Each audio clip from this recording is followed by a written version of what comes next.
YSJ 전공수학입니다. 이번 시간에는 해석학 무한급수 단원에서 무한급수, 적분판정법, 비교판정법, 극한비교판정법, 절대수렴, 근판정법, 비판정법, 교대급수 개념을 살펴보겠습니다. 급수의 수렴을 발산할 때 효과적으로 사용할 수 있는 다이버전스 테스트, 발산 판정법입니다. 중등교육과정에서 다루죠. 주어진 급수가 발산함을 급수의 일반항이 0에 수렴하지 않으면 발산한다는 것. 발산 판정법입니다. 노트할 내용은 이 명제에 대한 대우명제로 급수가 수렴하면 급수의 일반항은 0에 수렴한다는 것.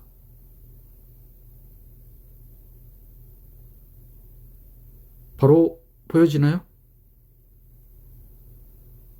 급수가 수렴하면 급수의 일반항이 수렴한다.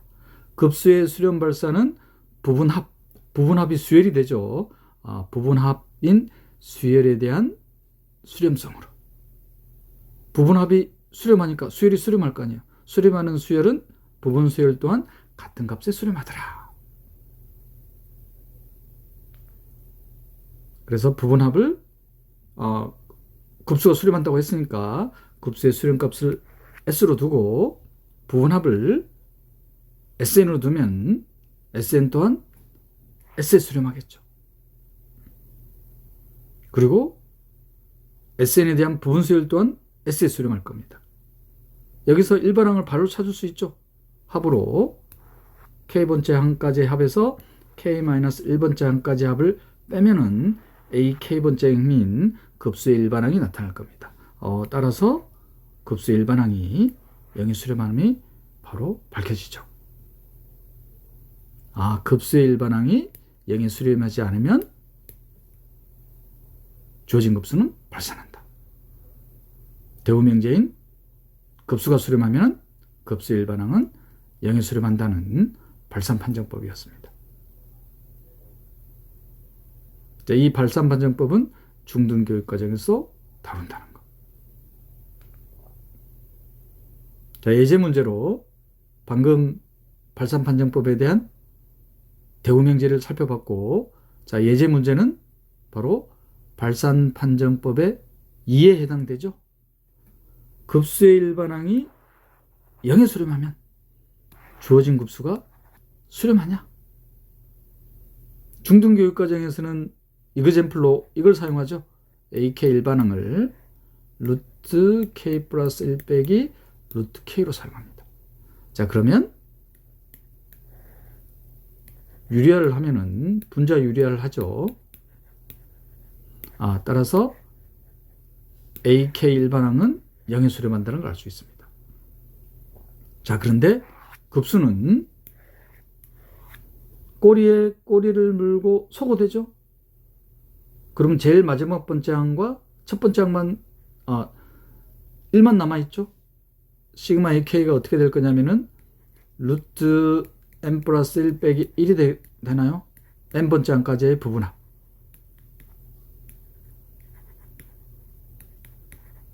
부분합의 수율이 어떻게 되나요? 발산하잖아. 중등교육과정의 내용인 거고, 여기서는 이거 말고 조화급수로 제가 이그젠플을 들었습니다. 급수의 일반항이 자연수의 역수입니다. 바로 조화급수죠. 명백히 0에 수렴하죠. 이 조화급수에 대한 발산을 어떻게 보일 거냐면은 이 다음 슬라이드의 내용인 적분판정법에 대한 아이디어입니다. 바로 K분의 1이라는 거. K분의 1을 근데 왜 이렇게 썼을까? Y 꼴 X분의 1이라는 감소함수에 대해서 K 플러스 1, 차이 1이죠. 그리고 K에서의 높이, 그러면 이 직사각형의 넓이입니까? 여기 바로 직사각형의 넓이입니다. 그리고 우변은 바로 이 곡선으로 둘러싸인 넓이죠. 그럼 이 부등식 명백한가요? 그래서 이 적분값의 발산으로 주어진 조화급수가 발산한다는 것을 확인할 수 있습니다. 비교 정리로부터. 자, 이 아이디어는 조금 있다가 적분 판정법에서 한 번 더 사용할 겁니다. 그러면 적분을 계산하면은 바로 나오죠. 따라서 발산한다는 걸 알 수 있습니다. 그럼 비교 정리에 의해서 SN이라는 조화급수는 발산하게 되죠. 발산 판정법에 2는 거짓이라는 거.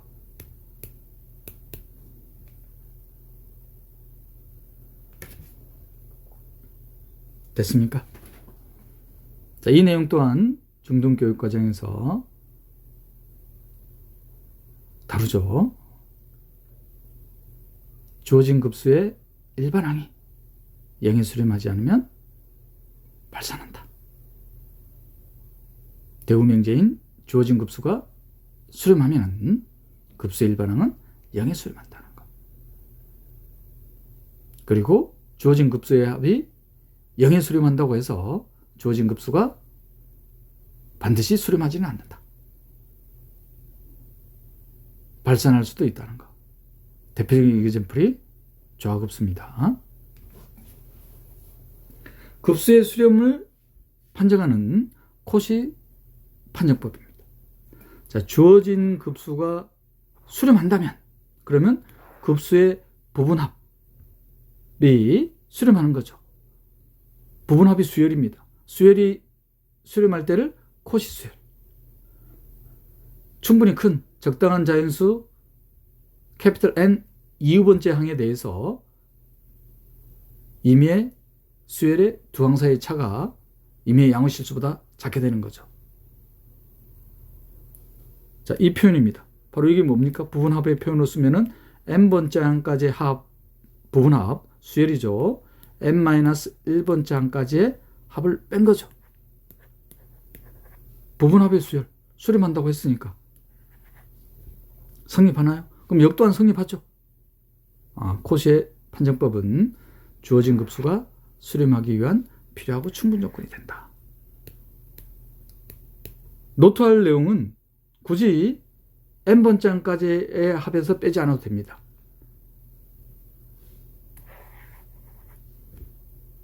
n 이후항의 합에 대해서 급수가 수렴하는지 판정하는 방법은 바로 코시 판정법이 있다. 유용하게 사용할 겁니다.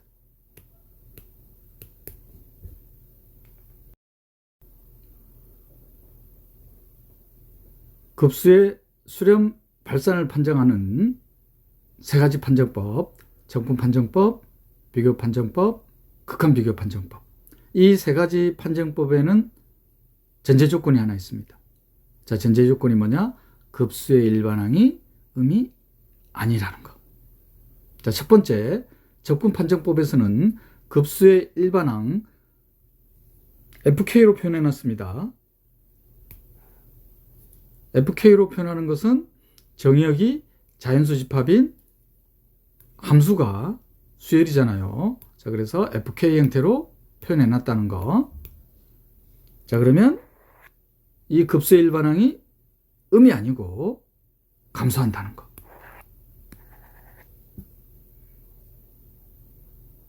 그러면 발산 판정법에서 이해 반례에 대한 조화급수로 예를 들어서 썼었죠. 자, 그걸 다시 한번 쓰면은 K 플러스 1. 자, fx 감소함수입니다. 감소하는 수열이 되는 거죠. 자, 그러면 이 fx는 fk 플러스 1보다는 크거나 같고 fk보다는 작거나 같죠. 이 급수의 일반항이 가지고 있는 성질입니다. 자, 그런데 이 급수가 수렴한다면 이 급수의 일반항인 정의역을 실수집합으로 확장한 함수에 대한 적분, 특이적분, 이 특이적분이 수렴한다는 거. 역 또한 성립한다. 피적분 함수가 음이 아니면서 감소함수인 이 특이적분이 수렴하면은 이 피적분 함수 음이 아니면서 감소하는 항을 일반항으로 하는 이 급수가 수렴한다는 거. 자, 증명이 된 아이디어는 거의 다 지금 스케치 해놨습니다. 자, 그러면 fk 플러스 1 이걸 높이로 할 거예요.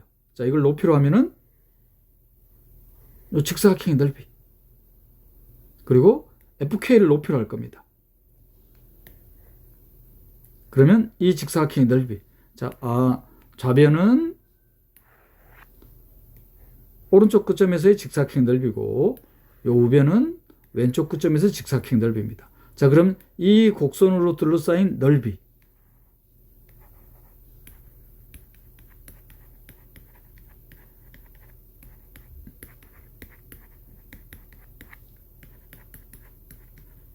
이 부등식이 나오나요? 자, 그리고 이제 급수의 수렴 발산을 판정하기 위해서 부분합. 자, 그래서 K는 여기 fk 플러스 1이니까 첫 번째 항부터 n-1항까지야. 그러면 f2부터 fn까지죠. 그대로 시그마 똑같이 이렇게. 그러면 제일 왼쪽에 있는 이 변은 어떻게 나타낼 수 있냐면은 sn, n항까지 합이죠. 그럼 f2부터 fn까지입니다. 그래서 첫 번째 항 빼줘야 되겠죠. 자, 가운데 있는 거 이거를 tn으로 둘까요? 적분에 대한 시그마니까 k부터 k 더하기 1. 바로 계산도 됩니까 이게? 1, 2 피적분함수 생략할게요. 2, 3 마지막이 어떻게 나오나요? n-1항까지니까 n-1, n 결과적으로 어떻게 되나요 이게? tn이라고 쓰고자 하는 게 1에서부터 n항까지 아래 끝이 1, 위 끝이 n. 제일 우변은 뭐냐면은 k, 잘 안 보이시죠? 다시 쓸게요. 시그마 k는 1부터 n-1항까지 fk입니다. 그러면 f1부터 fn 빼기 1이죠. 그러면 sn에서 이거는 빼기 fn을 하면 되나요? sn은 n항까지 합. 자, 이거를 이래서 적분 구간의 아래 끝이 1, 위 끝이 n인 이 정적분 값을 tn이라고 둘까요?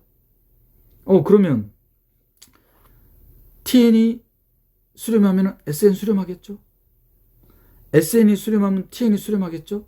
그럼 sn과 tn의 수렴하기 위한 필요하고 충분 조건은 sn이 수렴하면 tn이 수렴하고 tn이 수렴하면 sn이 수렴하겠죠? 증명에 대한 스케치였습니다.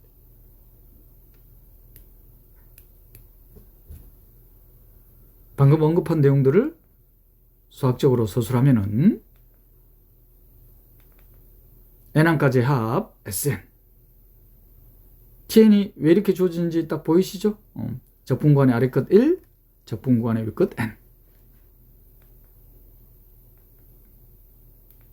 그러면 fx라는 함수가 수열이 감소하기 때문에 그리고 넓이, 곡선으로 둘러싸인 넓이, 직사각형 넓이, 오른쪽 끝점을 높이로 하는 왼쪽 끝점을 높이로 하는 직사각형 넓이. 그러면 이 부등식이 딱 나오죠. 따라서 sn과 tn은 서로 영향을 주고받는다. 즉 SN이 수렴하면은 TN도 수렴하고 TN이 수렴하면은 SN도 수렴한다는 적분 판정법의 결과가 나오게 되겠습니다. 주의 있게 보셔야 되는 것은 주어진 급수의 일반항이 음이 아니고 감소해야 된다는 것. 그러면 급수의 일반항을 실수 집합으로 확장한 감소함수에 대한 특이적분의 수렴성으로 주어진 급수의 수렴성을 판정하는 적분 판정법이었습니다.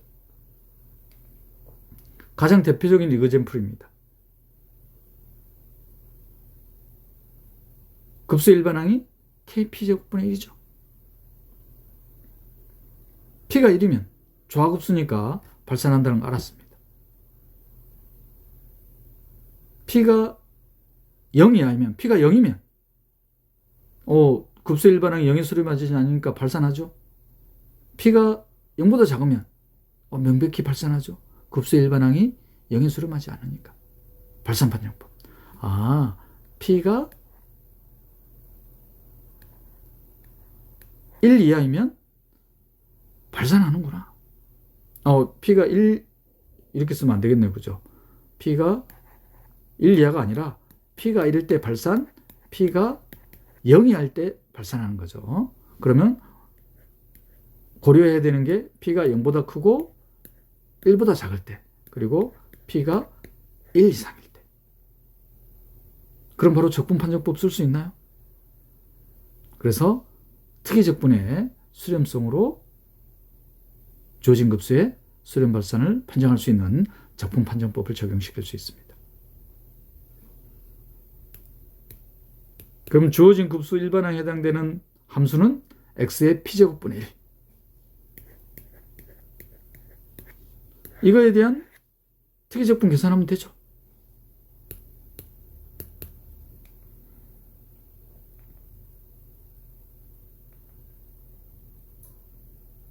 자, 그래서 특이적분 계산할 겁니다. p가 0보다 클 때. 그러면 다음과 같이 주어집니까? 따라서 p가 1보다 크면은 지수가 음수로 나타나죠. 수렴하게 된다는 걸 바로 알 수 있죠. p가 1보다 작으면 지수가 양수죠. 발산한다는 걸 알 수 있습니다. 그러면 최종적으로 p가 1 이하이면 발산하고 p가 1보다 크면 수렴한다는 거. 유용하게 사용될 정리입니다. 그래서 이 급수를 p급수라고 부르기도 합니다. p가 1보다 크면 수렴, p가 1 이하면 발산한다는 거.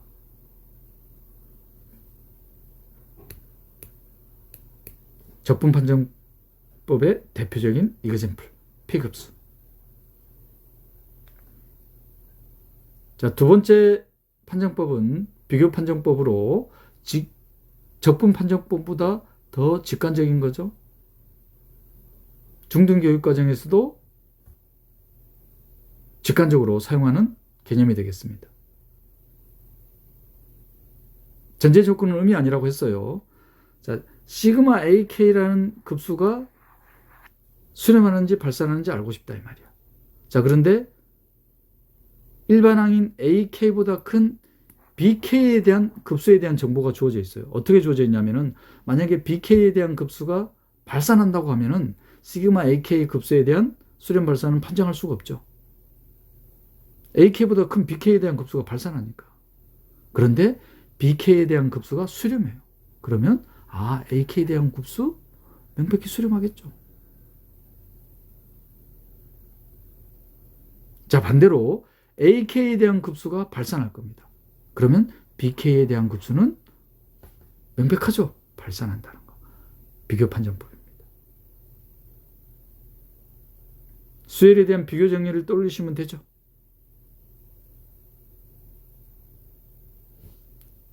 자, 노트할 내용은 이 비교되는 급수를 방금 살펴봤던 P급수, 혹은 명백하게 급수의 수렴 발산을 판정할 수 있는 기하급수. 그래서 비교되는 급수로는 P급수 혹은 기하급수를 선택해서 사용한다는 것. 자, 비교 판정법에 대한 이그젠플입니다. 자, 주어진 급수를 딱 보고 적분 판정법을 써야 될지, 비교 판정법을 써야 될지. 적분 판정법은 일단 탈락이죠. 왜냐하면은 부정적분을 계산해야 되는데 급수 일반항이 복잡해 보이잖아요. 딱 봐도. 그러면 급수 일반항에 대한 비교 판정법. 그러면 K제곱 더하기 K분의 3K에 대해서는 분수 형태에서는 분모가 작을수록 크니까 K제곱분의 3K 따라서 바로 K분의 3이라고 단순하게 나타납니다. 자, 그 다음 제곱근 R을 보니까 자연로그와 K예요. 그러면 빈번하게 사용되는 부등식 ln의 K는 K보다 엄밀하게 부등호 빼도 되겠죠. 등호 빼도 되겠죠. K가 1 이상일 때. 자, 그러면 제곱근 R은 어떻게 될 거냐면은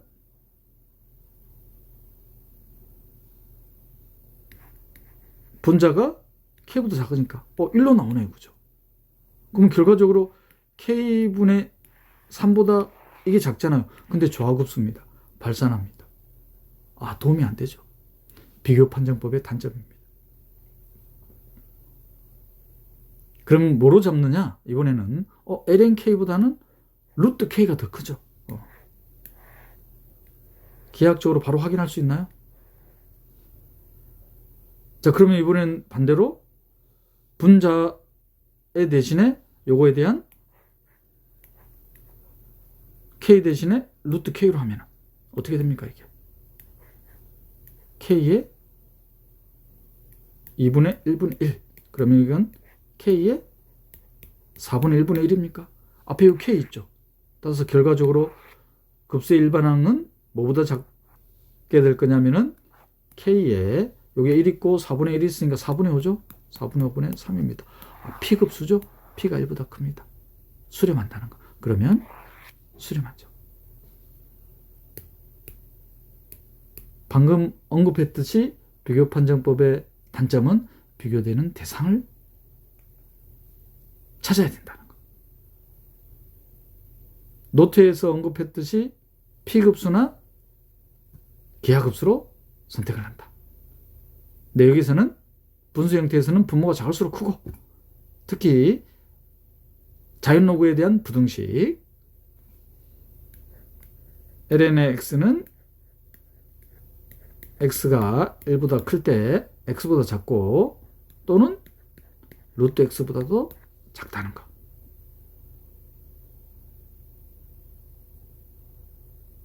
빈번하게 사용하는 게 또 뭐가 있냐면은 sin x하고 x죠. sin x하고 x도 x가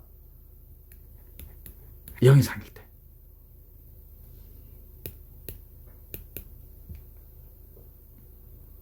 적분 판정법에 대한 이그젠플이었습니다.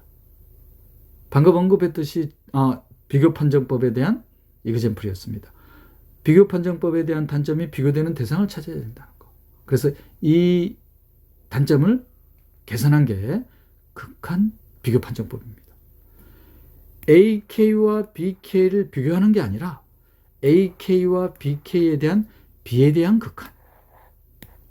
이 B에 대한 극한 L이 유한실수이면 AK에 대한 급수와 BK에 대한 급수는 동치가 된다는 거. 무슨 소리냐? AK에 대한 수렴 발산은 BK에 대한 수렴 발산과 같다. 유한실수일 때. 그런데 이번에는 이 B에 대한 극한이 유한실수가 아니라 0이야. 0이란 말은 분수 형태에 대한 극한이었는데 0이 된다는 말은 AN보다는 BN이 크다는 말이죠. BN이 크지만 0이 수렴할 거 아니에요. 그런데 우리가 알고 싶은 건 지금 시그마 AN에 대한 수렴 발산이야. 그러면 BN에 대한 급수가 수렴해야지 AN에 대한 급수에 대한 정보가 나오죠. 시그마 BN이 수렴하면 시그마 AN 수렴한다. 자, 이번에는 B에 대한 극한이 발산하는 경우입니다. 발산한다는 말은 AN이 BN보다 크다는 말이죠. AN이 BN보다 크다는 말입니다. 그러면 AN에 대한 급수에 대한 정보가 주어지려면은 BN에 대한 급수가 AN이 지금 크니까 BN에 대한 급수가 발산해야 되겠죠. 그러면 시그마 AN이 발산한다.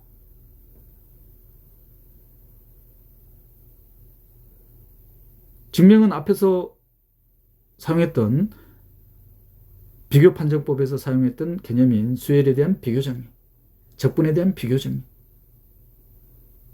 직관적으로 사용될 수 있는 개념을 사용할 겁니다. BN분의 AN에 대한 극한이 L에 수렴하기 때문에 충분히 큰 자연수 N, 요 N 이유항에 대해서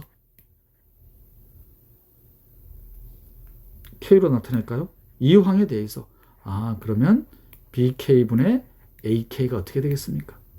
2분의 L 이상이면서 2분의 3L 이하로 나타나겠죠? 그래야지 L이 수렴하니까.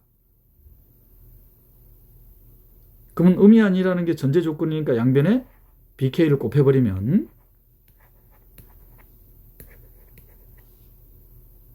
시그마 BK가 수렴하면은 시그마 AK 수렴. 시그마 BK가 발산하면은 시그마 AK 발산. 1번 명제가 증명이 완료가 됩니까? 2번, 3번은 스케치한 게 전부죠. B에 대한 극한 L이 0에 수렴한다는 것은 분모가 분자보다 크다는 말이다. 그래서 분모에 대한 급수가 수렴하면은 분자에 대한 급수 수렴. 자, 그런데 이번에는 B에 대한 극한이 발산. 그 말은 분자가 분모보다 크다. 그러면 분자에 대한 급수에 대한 수렴 발산은 분모에 대한 급수가 발산해야지만 판정할 수 있죠. 그러면 분자에 대한 급수도 발산한다는 거. 극한 비교 판정법이었습니다. 비교 판정법 계산한 거 맞죠? 비교되는 대상을 찾는 게 아니라 B에 대한 극한.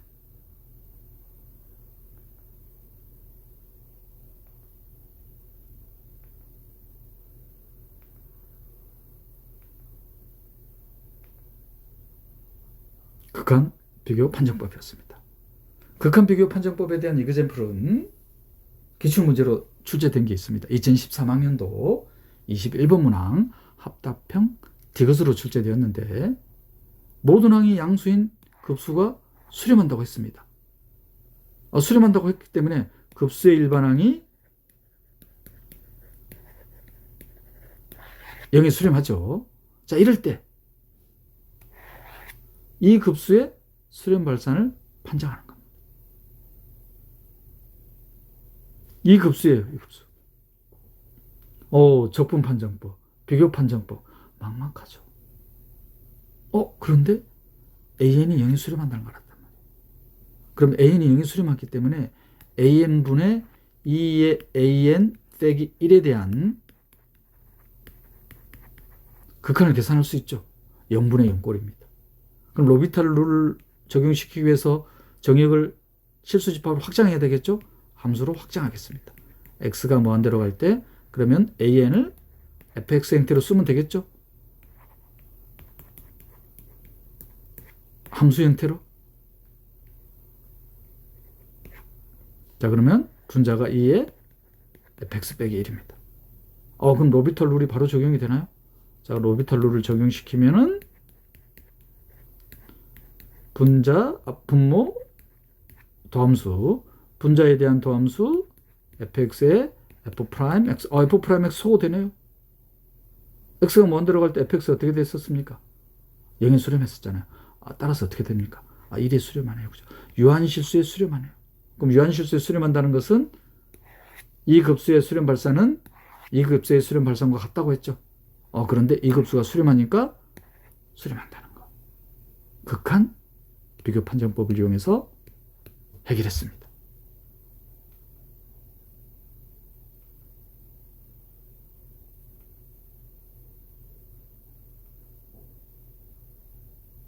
극한 비교 판정법을 이용한 이거젠플이었습니다.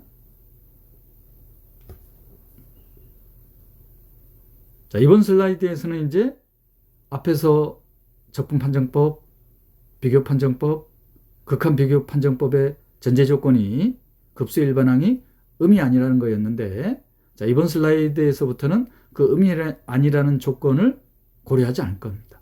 그걸 고려하지 않기 위해서 어떤 개념을 도입하느냐? 절대수렴이라는 개념을 도입합니다. 급수가 절대수렴한다는 것은 급수의 일반항에 절대값을 취한 급수가 수렴할 때를 절대수렴이라고 한다.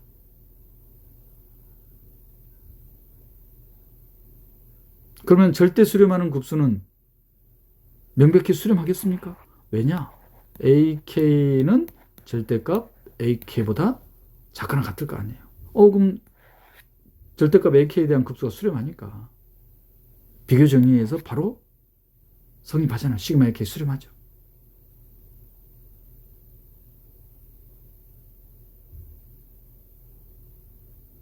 자, 이번에는 절대 수렴하지는 않지만 절대값을 씌우지 않은 급수는 수렴해요. 이러한 급수를 조건 수렴한다고 합니다. 그러니까 절대값을 취한 건 수렴하지 않는 거예요. 절대값을 취하지 않았을 때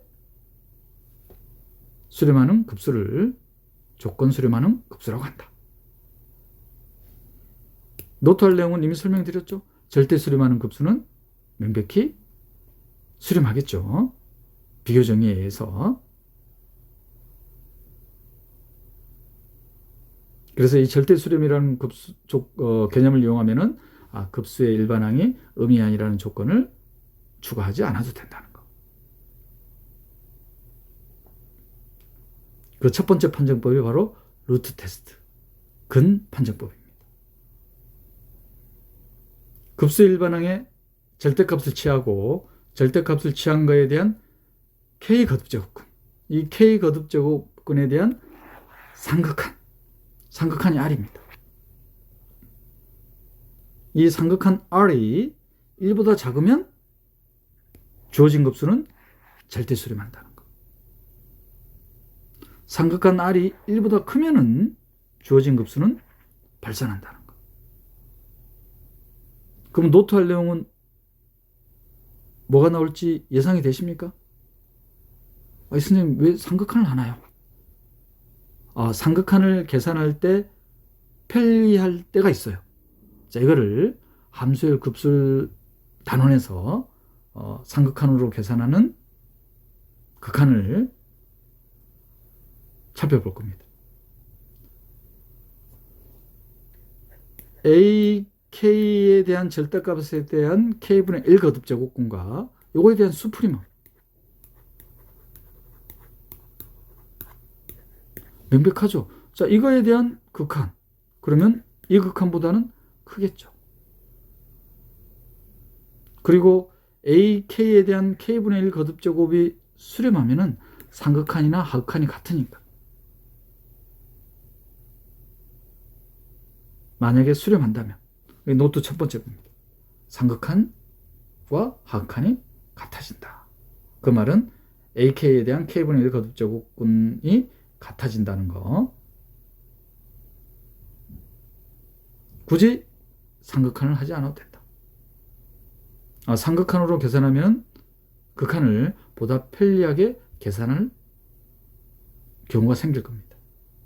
그거를 함수열 급수단원에서 살펴볼 겁니다. 자, 노트 두 번째는 뭐겠습니까? R이 1보다 작으면, 상극한이 1보다 작으면 절대 수렴, 상극한이 1보다 크면 발산. 뭐예요?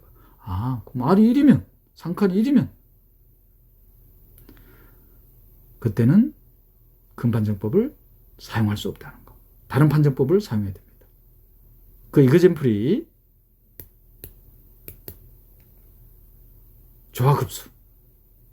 조화급수에 대한 상극한을 계산하니까 1이에요. 그런데 조화급수 발산하잖아요. 상극한이 1일 때 발산하는구나. 그런데 상극한이 또 1입니다. AK가 K제곱분의 1일 때. 그런데 이 K제곱분의 1에 대한 급수는 P급수잖아요. 수렴해요. 상극한이 1일 때는 수렴할 수도 발산할 수도 있다는 거. 그래서 삼극한이 이럴 때는 판정할 수 없기 때문에 앞에서 살펴봤던 적분 판정법, 비교 판정법, 극한 비교 판정법을 사용해야 된다는 거. 증명에 대한 아이디어는 비교 정리예요. 삼극한 R이 1보다 작은 경우, 첫 번째인 경우, 그러면 삼극한 R과 1 사이에 실수 X가 존재하겠죠. 실수의 연속성에 의해서.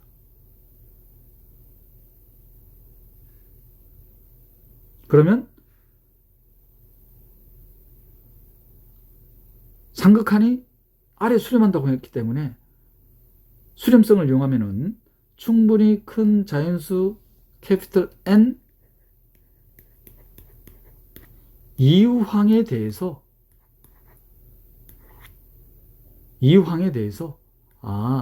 AK에 대한 K분의 1 거듭제곱이 X보다 작겠죠. 뭐 등호 넣어도 상관없습니다. 더 범위가 넓어지는 거니까. 또는이잖아요. X가 크거나 같은 거니까.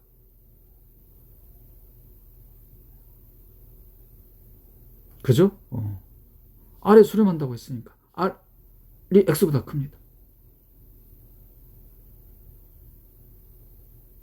절대값을 취하니까 음이 아니죠. 자, 이거의 양변에 K제곱을 해줍니다. K제곱을 해주면은 X의 K제곱. 자, 이제 급수 취해볼까요? 근데 X가 1보다 작습니다. 기하급수죠? 수렴하죠? 따라서 어떻게 됩니까? 시그마 AK. 비교 판정법에 의해서 수렴하죠. 자, 두 번째 R이 1보다 크면은 R이 1보다 커요. 그러면 AK에 대한 K분의 1 거듭제곱은 1보다 클 거 아니에요. 어떻게 됩니까? 바로 발산하는 게 바로 판정이 되죠.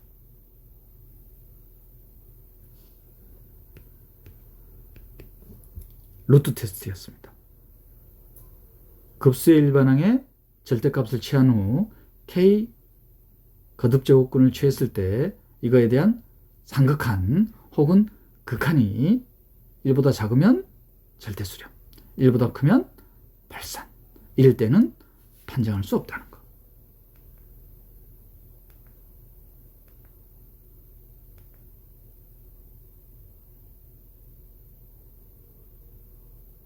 자, 근판정법을 이용한 이거잼프를 한번 볼까요?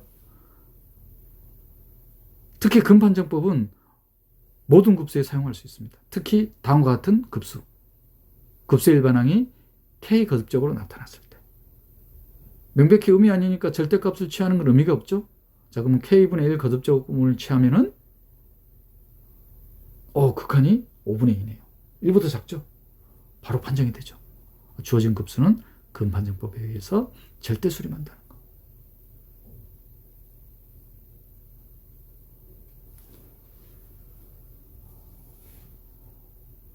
급수의 수렴 발산을 판정할 때 가장 직관적으로 오히려 비교 판정법보다 더 많이 사용할 게 바로 비판정법입니다.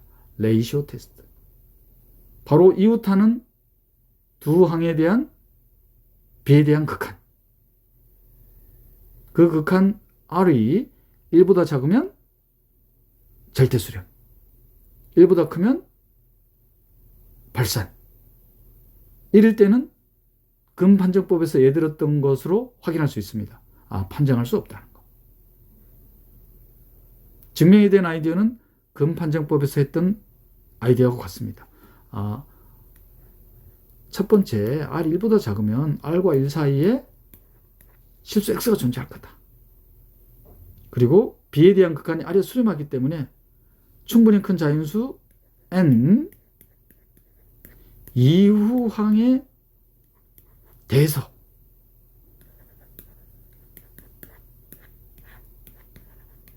요 B가 X보다 작겠죠. 등호 넣어도 상관없다고 했습니다. 그러면 양변에 AK를 곱하면은,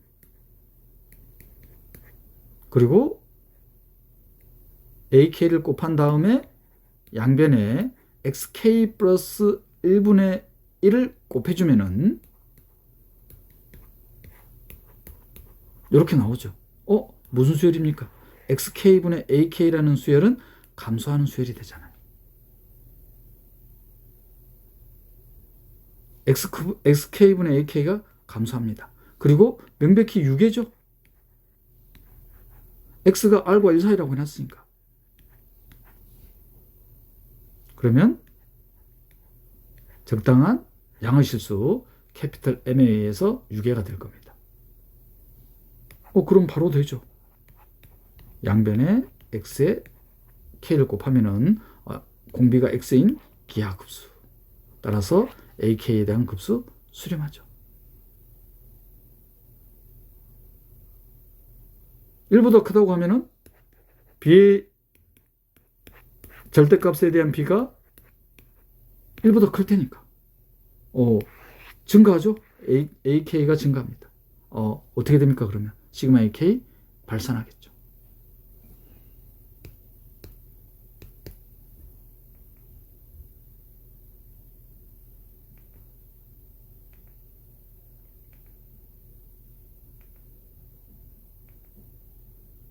자, 그러면 비판정법에 대한 이그젬플을 한번 살펴볼까요? 근판정법 쓸까요? 만약에 k 팩토리얼만 없다면 근판정법 써도 상관없죠. 그런데 k 팩토리얼 때문에 근판정법을 쓰면 더 복잡해지죠. 따라서 모든 급수에 사용할 수 있는 게 비판정법입니다. 바로 이웃하는 항 사이의 V에 대한 극한.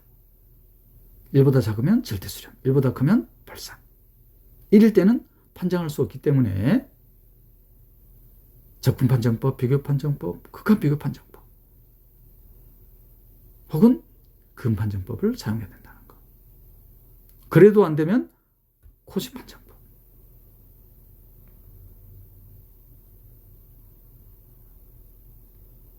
B에 대한 극한이 발산하죠. 주어진 급수는 발산한다는 거.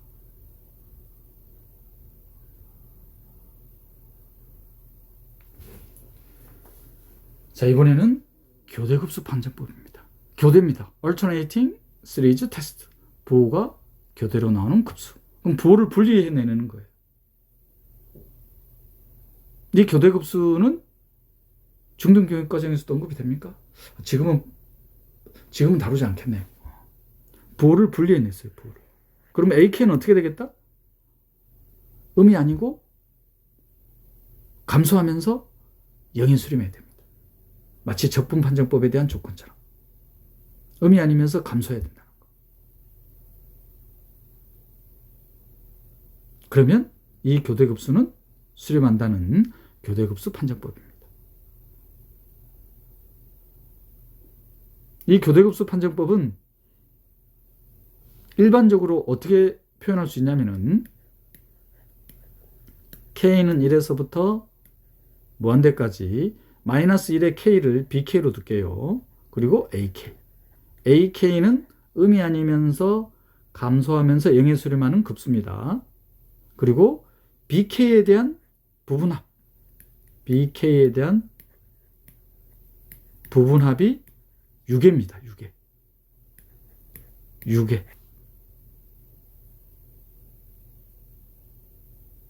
그래서 교대급수 판정법의 일반적인 버전이 바로 디리클렛 테스트입니다.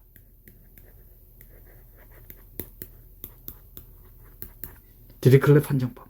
디리클렛 판정법의 특수한 경우가 바로 교대급수 판정법이에요. 증명은 디리클렛 판정법의 일반적인 버전으로 보여드릴게요. 부분합이 유계인 이 결과를 이용할 겁니다. 참고로 중등교육과정에서는 어떻게 했었냐면은 아마 강의를 들으신 분 중에서는 교육과정상 다룬 세대가 있을 수 있을 겁니다. 짝수 번째항, 홀수 번째항. 즉 부호가 같은 것끼리. 짝수 번째항 플러스 홀수 번째항 마이너스잖아요.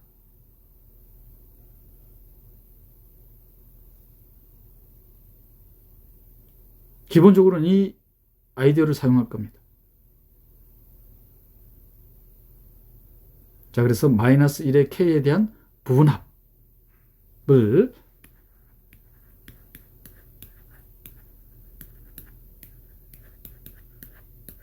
SN이라고 둘게요. 그럼 명백히 SN 6개죠. 자, 6개이기 때문에 적당한 양의 실수를 3분의 m으로 잡겠습니다. 3분의 m으로 잡는 거는 우리 함수의 극한부터 많이 쓰는 트릭이죠. 임의의 양의 실수 입실론보다 작다는 형태로 나타내기 위해서. 그리고 ak라는 급수는 음이 아니면서 감소하면서 0에 수렴합니다. 0에 수렴해요. 그러면 ak에 대한 절대값 또한 이거를 n분의 입실론으로 선택해 버릴게요. 입실론 임의의 양의 실수입니다. 그러면 이 두 가지 부등식을 이용해서 주어진 교대급수가 수렴한다는 것을 판정할 수 있습니다.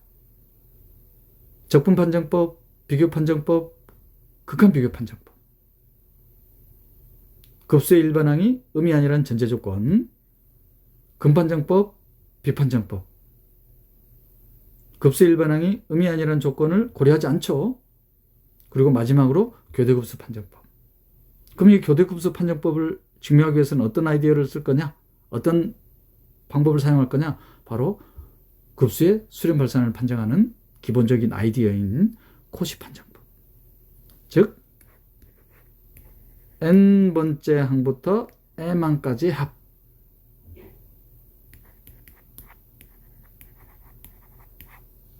이게 임의의 양의 실수보다 작다는 것만 보여주면은 수렴하죠.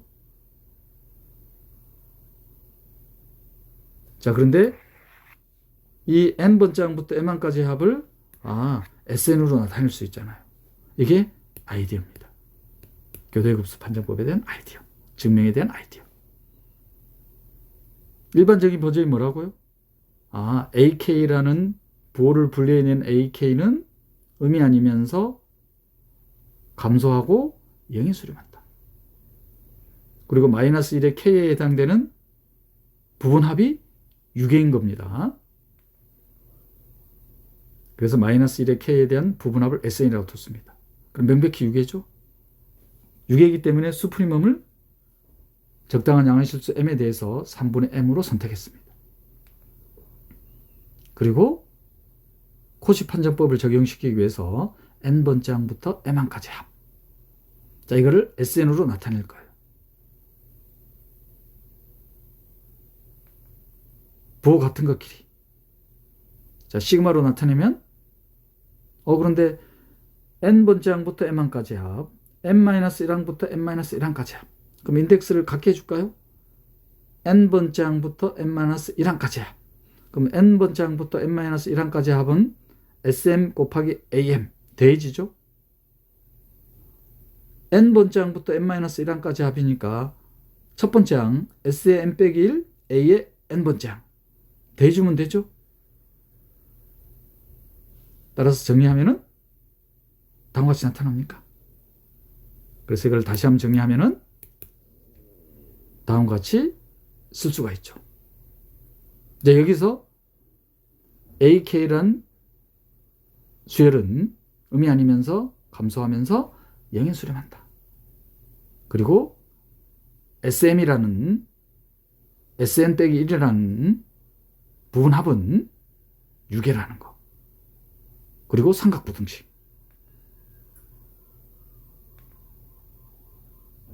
자, 그래서 코시 판정법을 적용시키면은 여기 임의의 양의 실수보다 작다는 걸 보이는 게 코시 판정법이죠. 삼각부등식에서 나옵니까? 6개죠. 6개죠. 음이 아니면서 감소하는 겁니다. 6개입니다. 감소하니까 양수죠. 따라서 수열 N에 대한 영의 수렴하는, 그래서 임의의 양의 실수를 n분의 입실론으로 선택했었습니다. 부분합은 6A인데 적당한 양의 실수를 3분의 m으로 선택했어요. 자, 그래서 정리하면은 다음과 같이 주어집니까? 자, 그러면 마이너스 AM 소거되죠? 자, 그런데 AN이 n분의 입실론보다 작다고 했습니다. 결과적으로 입실론보다 작게 되죠. n번째 항부터 m항까지의 합이 임의의 양의 실보다 작게 되더라. 그래서 코시 판정법에 의해서 주어진 교대급수는 수렴한다는 거. 디리클레 판정법의 일반적인 증명 방법으로 보여드렸습니다. 교대급수 판정법에 대한 이거젠풀입니다.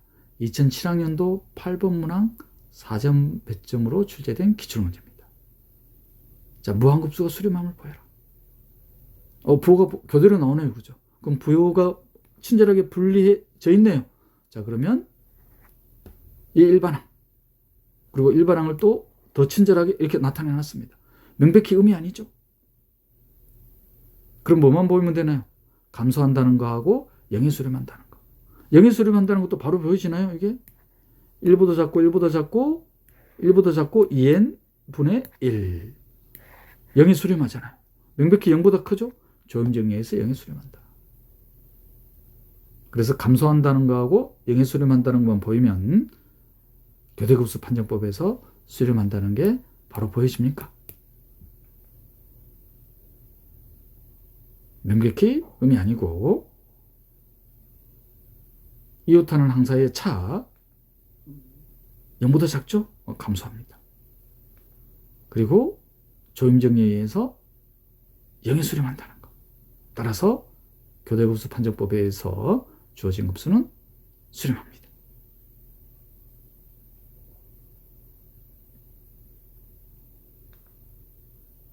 자, 무한급수 단원에 대한 수렴 판정법 리뷰를 해볼까요? 급수의 일반항이 음이 아니면서 감소할 때 바로 적분 판정법을 적용시킬 수 있다. 즉, 음이 아닌 감소하는 함수에 대한 특이 적분값이 수렴하면은 주어진 급수 또한 수렴한다. 특이 적분값이 발산하면은 주어진 급수 또한 발산한다는 것. 이 적분 판정법에 의한 명백한 이그젠플이 바로 P급수. P가 1보다 크면 수렴, P가 1 이하이면 발산한다는 것.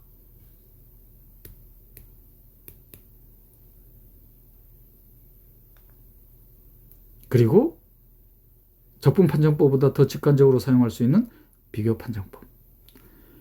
시그마 AK에 대한 급수의 수렴 발산을 AK에 대한 비교되는 대상, AK보다 큰 BK에 대한 급수가 만약에 수렴하면은 시그마 AK는 수렴한다는 거. 반대로 AK에 대한 급수가 발산하면은 시그마 BK에 대한 급수는 발산하겠죠. 비교 판정법. 단점이 AK와 BK를 비교해야 된다는 거. 이 단점을 극복한 게 극한 비교 판정법. 비교할 필요가 없죠. B에 대한 극한을 계산하면 된다. 이 B에 대한 극한이 유한 실수이면 시그마 AK와 시그마 BK에 대한 수렴 발산은 동치라는 거. 시그마 AK에 대한 급수가 수렴하면은 시그마 BK에 대한 급수 수렴. 시그마 AK에 대한 급수가 발산하면 시그마 BK에 대한 급수가 발산한다. 자, 그런데 B에 대한 극한이 0이야. 이 말은 분수 형태니까 분모가 분자보다 크다는 말이죠. 그래야지 0이 수렴하니까. 그러면 시그마 AK에 대한 수렴 발산을 판정하기 위해서는 큰 BK에 대한 급수가 수렴해야지 시그마 AK에 대한 급수가 수렴한다는 걸 판정할 수 있죠. B에 대한 극한 L이 발산하면은 명백히 분자가 분모보다 크다는 거.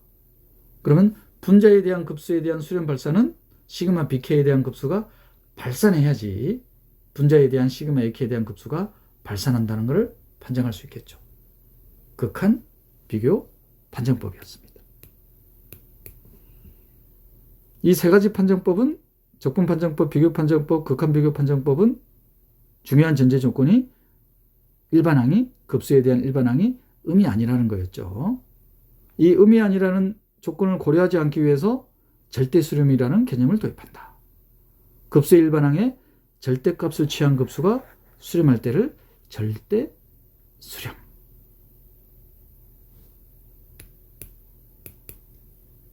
그래서 급수의 일반항에 절대값을 취한 제곱근에 대한 상극한. 상극한으로 계산하지 않아도 된다고 했습니다. 이 극한이 1보다 작으면 절대수렴, 1보다 크면 발산, 1일 때는 판정할 수 없다. 나머지 5가지 판정법을 사용해야 되는 거예요. 그리고 모든 형태의 급수에 사용할 수 있는 비판정법. B에 대한 극한이 R일 때 1보다 작으면 절대수렴, 1보다 크면 발산, 1일 때는 판정할 수 없다는 것.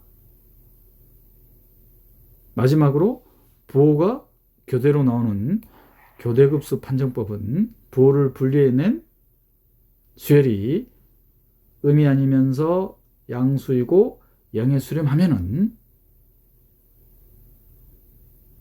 수렴한다는 것. 교대급수 판정법.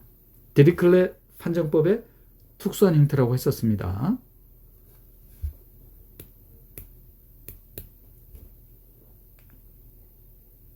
지금까지 무한급수 단원을 살펴봤습니다.